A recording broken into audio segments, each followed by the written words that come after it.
All right, haves and have not fans, hope everybody's doing well. This particular video, we're just taking a moment to talk about the fact that the outrage for the finale is still real. I mean, they're still posting, sneak peeks of the reunion part 2 coming on tonight, as well as, they even posted the full reunion part 1 on the own YouTube channel, I believe on yesterday. And looking at the comments on it, it's just plain to see far more people are pissed off about how the series ended than even showing remotely any excitement for the reunion itself, just because the finale felt like a true slap in the face. Pretty much we're in a situation where, just like if Loving You is wrong, people are not going to let it go anytime soon. But I will say that I feel like more people talked about If Loving You Is Wrong finale in a more positive light, because we want to see what happens next. We want to see these characters who were missing from the finale.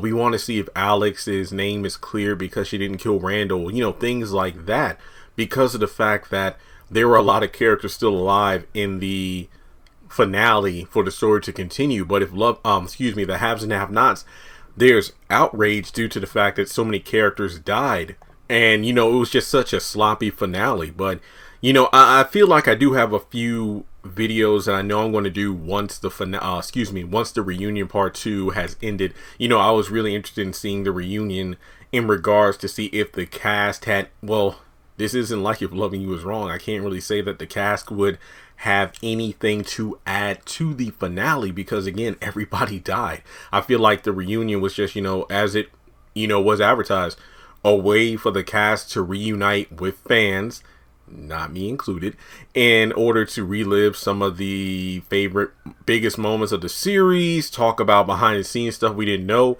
because the finale was just that, the finale.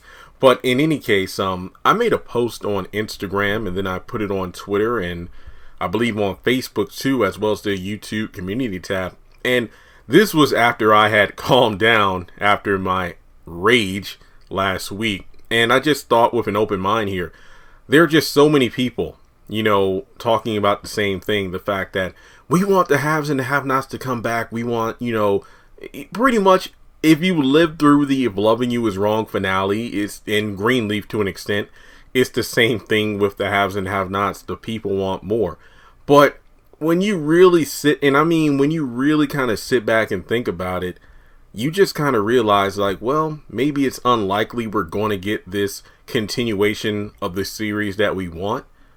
And instead, I was like, here's what I posted. I know the fan base is divided about how the series ended, wanting more episodes, etc. Personally, I'd be more interested in some of the haves and have-not cast popping up in other Tyler Perry projects. I'm talking new shows and movies, or even some of the current shows we're watching now. I mean, I would love to see Angela in a comedic role. How about Renee in a romantic film? Peter Parros playing the father of a stable household. Just something along those lines. And I mean, this really kind of came out of watching, my mom was watching, the Madea family funeral on BET the other day, because, they play Tyler Perry movies so much that I feel like give it a few more months and they'll be competing with Baby Boy in terms of the number of times a certain movie had played on the network. And I was just thinking, when Eddie popped up, when he pulled over Brian, Madea, Joe, Hattie, and Bam, I was like, that would be pretty cool. I mean, honestly, you could have the characters playing their character, and you could be like, and I know people would be wanting me to try to, Jeremy, can you pinpoint when in the haves and have-nots timeline David popped up in the Oval or something along those lines? I mean, that could happen. Or you could have the actors playing different roles. I mean, like they said, if nothing else, I feel like the thing that really stood out during the reunion was when Tinka's like, for us, it's been 2 years since we filmed that. And it's like, 2 years is a long time. I want to just say all the cast. None of them, to my knowledge, have been completely out of the acting game. They've been in other projects here and there. Maybe they haven't been in like big movies and everything, but they've made television appearances here and there, interviews and working on other projects. So it's not like they're unemployed or anything. They're just not on the haves and have-nots anymore. So I'm just thinking from the cast perspective, sure, if the show got brought back, that would be awesome. But I just look at how House of Pain was brought back for season 9, where even if you have the entire original cast, if the material is not good, it's not going to be good. Season 10, yes, we're missing some of the cast like Jasmine and Janine, but the material is far better than season 9. But I'd still rather watch the original House of Pain series. Now with the haves and the have-nots, it's kind of a different formula. I feel like if Tyler got the right people behind the helm to back him up, or at the very least, hey, you know what? I'm going to pass the Oval and Sisters on to other people to write and produce on. If Tyler himself took his time and worked out a plan of where he wanted the haves and the have-nots to go, I would love to see that series. But otherwise, I'd love to see what else these actors can do. I just love watching other projects and seeing, oh, this character here played in this Tyler Perry project, or that, actress played in this. I love to see range. And sure, some of these characters might play the same kind of roles over and over, but they knock it out of the ballpark. But it seems refreshing to see them in a new environment as opposed to just the same rotating circle of the haves and the have-nots. So I might be in the minority here, but I saw a lot of positive feedback in the comment section for that post, as well as on YouTube and whatnot, that these actors are so talented. Sure, the haves and the have-nots is over and done with, but we want to see more of them. So with Tyler Perry having so many projects, in the works, and, for the most part, from what I can tell, that is, the cast seem to have so much love and appreciation and good relationships with Tyler. I don't doubt that we'll see them again at some point. I mean, remember Tinka Sumter, she was in the Medea Christmas, the movie. Of course, Crystal Fox was in A Fall from Grace.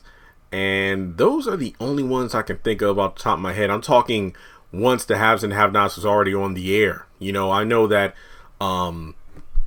Crystal Fox was already in House of Pain, and Warlock was in House of Pain. But I'm talking about, once the haves and the have-nots began to, get bigger. And then, of course, as it was approaching its end, we saw the actors in different projects. But I know that Gavin is in, what's it called, Roswell? On the CW. Marcy stars in that show. She was from If Loving You Is Wrong, and she was on the haves and the have-nots for one episode. And so, yeah, I wish to see the cast in other projects, whether it be in their haves and have-nots personas or as different characters in different shows. I mean, I feel like, if nothing else, Tyler could have Veronica appear in the Oval as an old friend Victoria's from, like, let's say either college or, something along those lines. It just seems like fans want that meeting. Nope. I feel like, and look, I know this is probably going to get flack. I feel like more people wanted to see Victoria and Veronica meet up than the haves and the have-nots to come back. I feel like I'm going to get a lot of flack for that, but yeah, that could be because the Oval came on once the haves and have-nots was still on the air, even before the final season was announced. But if Veronica and Victoria were look, I think Veronica would put the fear of God in Jason. That's all I'm saying. That's all I'm saying. All right, guys. And then, of course, I can see her interacting with Jim Cryer. I can see her interacting with the president, Hunter, the same way she interacts with Jim. I feel like these two could just get together, even if it's just these two sitting somewhere for a drink. Oh, gosh. It would be amazing. All right, guys, let me stop. But overall, do you agree with me? Would you like to see these cast members in other Tyler Perry projects? It's kind of like, even when Tiffany Haddish blew up, she was in Nobody's Fool with Tinka Sumter. So there's that. But I know somebody left a comment somewhere. They're like, yeah, how about like a girls trip movie or whatever, where it's just, Renee, Angela, and you know, Crystal. That would be awesome. So yeah, let me just say up front, you know, to close things out here, I'm not done with these casts. I'd love to see them in more big projects, but let me know your thoughts in the comment section below. And with that being said, I'll talk to you in the next video.